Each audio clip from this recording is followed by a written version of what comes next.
Amigão, SP Centro Técnico Mecânico, mais uma vez prestando um serviço de qualidade a todos os clientes.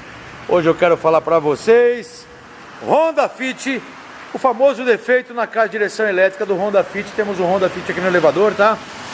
Caixa elétrica que fica bem localizada aqui embaixo do quadro, como vocês podem ver, né?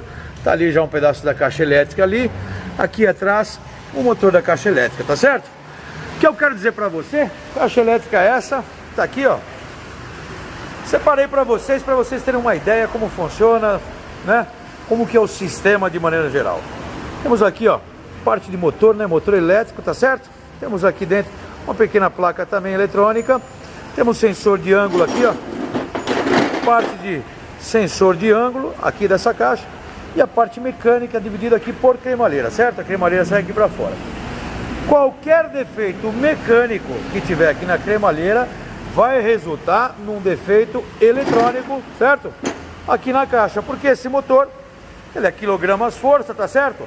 Se ele fizer uma força maior aqui por causa de um defeito mecânico, um pequeno defeito mecânico, às vezes nem um defeito que você percebe manualmente, você não percebe no volante, mas o sistema como eletrônico, através de sensores, é muito delicado, tá certo? O que acontece? A caixa acaba ficando dura, acaba forçando o motor, acaba queimando o motor, tá certo? O que eu quero dizer para você, amigão, que muitas vezes, diria para você que na maioria das vezes, aqui na SP, você vai conseguir fazer uma grande manutenção na sua caixa de direção do Honda Fit. Por isso, se sua caixa está fazendo barulho, se sua caixa está dura, está com folga, tá certo? Está com folga aqui na parte interna da cremalheira, dá para trabalhar essa caixa, isso significa que você vai gastar muito menos dinheiro.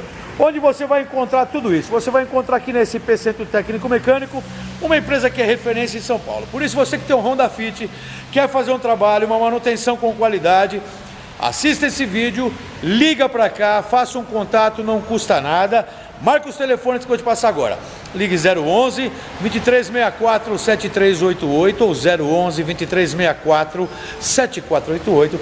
Se você preferir, você manda o WhatsApp para nós agora, 011 97098 1106. Caixa de direção elétrica, solução com qualidade, gastando muito menos. Aqui nesse SP você resolve, vale a pena entrar em contato. Vem pra cá, amigão, obrigado por assistir esse vídeo, valeu. Dá um link no canal, se inscreva no canal, conte conosco, valeu.